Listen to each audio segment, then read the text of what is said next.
faisons un bout de chemin ensemble. N'ayez pas peur et prenez votre envol vers la liberté et la lumière. Bonjour. Vidocq salue les humains libérés des conditionnements et contraintes d'un esclavage mental. Lorsque nous savons et voulons regarder l'ensemble des conditionnements, tout devient alors très clair. Il y a ceux qui savent, ceux qui sont susceptibles de savoir, en menant leur combat, et ceux représentant le reste. Car, à l'heure de l'information, l'ignorance est un choix. Aussi, l'être humain ne bouge pas tant que rien ne l'y oblige. Ceci précisé, passons à l'introduction habituelle. Ami, entends-tu le vol noir des corbeaux sur nos plaines?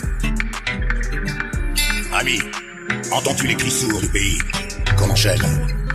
La pilule rouge est souvent difficile à avaler, tant sur le plan politique que religieux, car tout remettre en question demande une certaine forme de courage.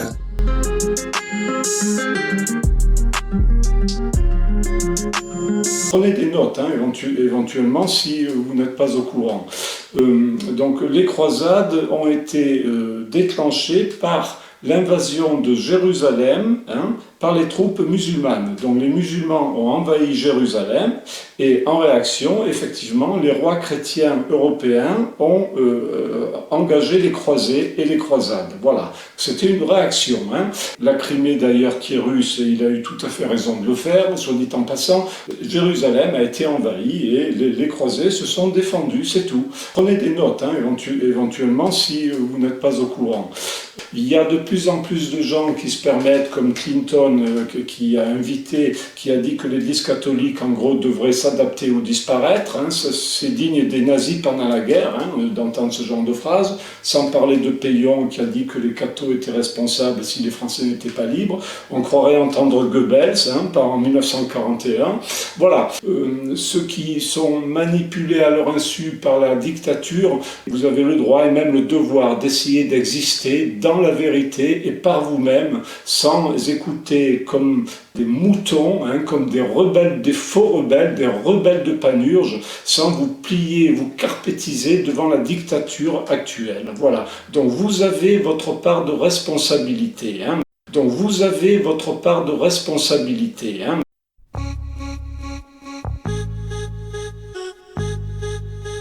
Prenez des notes, éventuellement, si vous n'êtes pas au courant.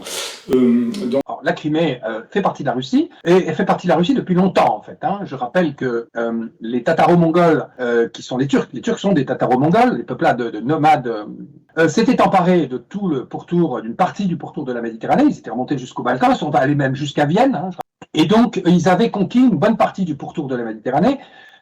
Ils capturaient constamment des gens, la piraterie barbaresque capturait des otages, saisissait les cargaisons, etc. Et ils avaient l'initiative dans la Méditerranée. Et ensuite, il a fallu attendre jusqu'à la saisie de l'Afrique du Nord par les Français.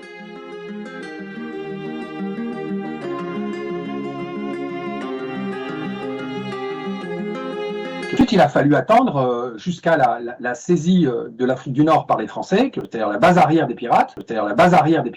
La piraterie était presque vaincue, mais tant qu'il lui restait une base arrière, elle pouvait...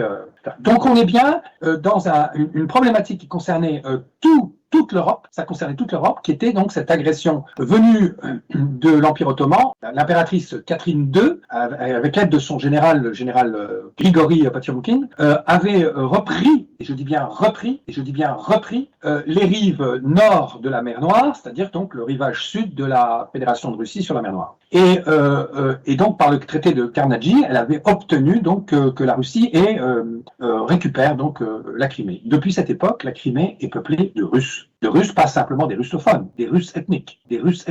Écoutons un moment Bernard Lugan. En France, nous avons affaire aux buteurs de la sous-culture médiatique qui font aujourd'hui un article sur la culture des olives, le lendemain sur l'esclavage et le troisième jour sur le rugby à Mont-de-Marsan. Bon, donc vous savez, on passe du coq à l'âne et l'on approfondit absolument rien. Ça c'est pour ceux qui sont honnêtes mais incompétents. Mais il y a ensuite ceux qui sont incompétents et malhonnêtes.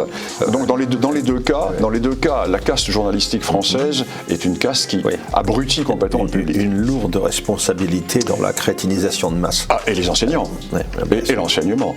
Et ce n'est pas en parlant de démocratie, de droits de l'homme ou de religion qu'on sortira. Donc la meilleure solution, c'est de prendre du recul, C'est d'ailleurs pour ça que j'ai été mis à la porte de Saint-Cyr et de l'école de guerre, parce que comme j'ai une approche ethnique et qui va contre la doxa actuelle, qui dit mais non, tout ceci n'existe pas, c'est une affaire de développement, et de démocratie. Ou de démocratie. Bon, il est bien évident que nous allons dans le mur. Quand on ne veut rien comprendre, évidemment, on n'est pas en mesure de régler quelques problèmes que ce soit.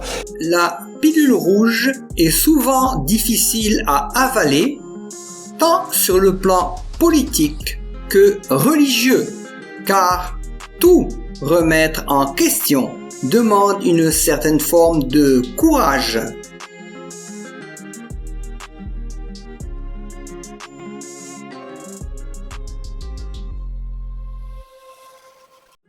N'ayez pas peur de chasser non seulement les mensonges, mais vos convictions les plus intimes, certitudes inculquées, reptiliennes, tapis au plus profond de votre mental. En fait, gardez toujours un œil critique sur tout, y compris vous-même. N'est-il pas vrai qu'un mensonge répété pendant 2 générations finit par être une vérité absolue pour la 3e génération? Et elle défendra cette conviction par les armes s'il le faut.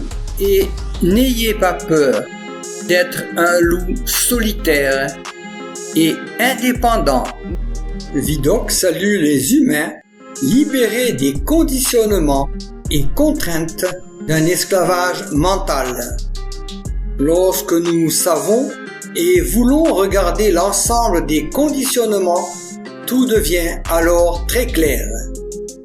Il y a ceux qui savent, ceux qui sont susceptibles de savoir, en menant leur combat, et ceux représentant le reste. Merci de rappeler que l'info n'est pas sur les réseaux sociaux.